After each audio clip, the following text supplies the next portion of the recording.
দেশ বা দেশের বাইরে থেকে যারা যেখান থেকে আমার লেয়ার মুরগির ভিডিওটি দেখতেছেন তাদের সবাইকে জানাই অনেক অনেক প্রীতি ও শুভেচ্ছা। আশা করি সকলে ভালো আছেন এবং সুস্থ আছেন। আজকে আমি আপনাদের সামনে নতুন নতুন একটি ভিডিও নিয়ে আবারও হাজির হলাম। তো অনেক খামারি ভাই বোনেরা জানতে চেয়েছেন কতদিনে লেয়ার মুরগির ডিম প্রোডাকশন শুরু হয়ে যায় এবং রানিং ডিমের মুরগি পাওয়া যাবে কিনা। মূলত তাদের জন্য এই ভিডিওটা করা। 130 দিনে লেয়ার মুরগির ফুল প্রোডাকশন পেতে চান তাহলে এই ভিডিওটি আপনার জন্য খুবই গুরুত্বপূর্ণ। আজকের ভিডিওতে আলোচনা করছে 130 দিনের আদর্শ ওজন কত হওয়া উচিত, কিভাবে 90% প্রোডাকশন নিশ্চিত করবেন, সঠিক ফিড ম্যানেজমেন্ট, আলো কত ঘন্টা দিবেন, ভুল করলে কি ক্ষতি হতে পারে, বিকে পুলেট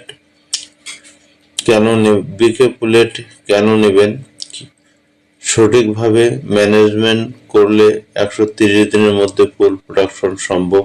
নতুন ও পুরাতন খামারিদের জন্য এই ভিডিওটি খুবই উপকারী। উন্নত মানের বিকে পুলেট সংগ্রহ করতে যোগাযোগ করুন। আজকে যে বিষয়গুলো নিয়ে কথা বলবো এই বিষয়গুলো প্রত্যেক খামারের জানা থাকা দরকার এবং প্রত্যেক খামারের এই বিষয়গুলো খুবই গুরুত্বপূর্ণ। 130 দিনে আদর্শ ওজন কত হওয়া উচিত, 130 দিনের সর্বোচ্চ আদর্শ ওজন কতটুকু হওয়া উচিত, এই বিষয়ে আপনারা অবশ্যই আমাকে কল করবেন অথবা কমেন্টে লিখে জানাবেন। তাহলে আমি আপনাদেরকে বলে দেব কতটুক বয়সে কত ওজন হওয়া দরকার এবং কিভাবে এই ওজনটা ধরে রাখবেন, সমস্ত বিষয় আপনাদেরকে বলে দেব। এছাড়া কিভাবে 90% প্রোডাকশন আপনারা ধরে রাখবেন এবং প্রোডাকশন নিশ্চিত করবেন, সঠিক ফিড ম্যানেজমেন্ট, আলো কত ঘন্টা দিতে হবে, সঠিক ফিড ম্যানেজমেন্ট। অনেকেই ফিড দেন 3 বেলা, অনেকেই দেন 2 বেলা। তাই আমি মনে করব আপনারা 2 বেলা ফিড যদি দেন তাহলে চলবে, কিন্তু ফিডটা সঠিকভাবে মেপে দিতে হবে। সেটা হলো অনেকেই জানেন না কতটুক বয়সে মুরগিকে কতটুক খাদ্য দিতে হয়। এই বিষয়গুলো অবশ্যই আপনাদের জানা থাকা দরকার। কারণ হলো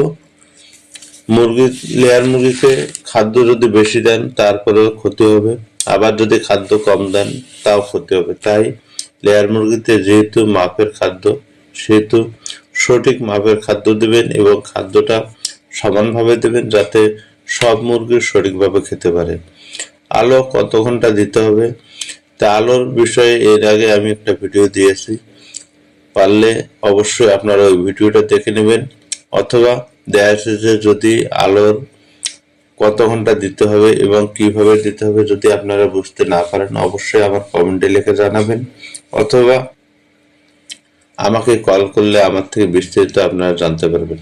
ভুল করলে কি কি ক্ষতি হতে পারে, কারণ হলো এই বিষয়গুলো যদি আপনারা ভুল করেন তাহলে দেখা যাচ্ছে যে আপনার ডিম আসতে দেরি হবে, মুরগির ওয়েট সঠিক থাকবে না এবং মুরগিগুলো ছোট বড় এবং বিভিন্ন রকমের হবে। এক্ষেত্রে দেখা যাচ্ছে যে খামারি ক্ষতিগ্রস্তর মধ্যে পড়ে যাবে।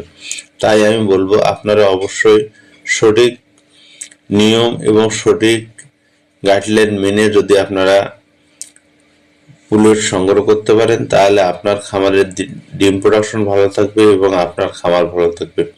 বর্তমানে যদি আপনারা ডিম প্রোডাকশন ভালো না ধরে রাখতে পারেন তাহলে আপনার খামার লসে পড়ে যাবে।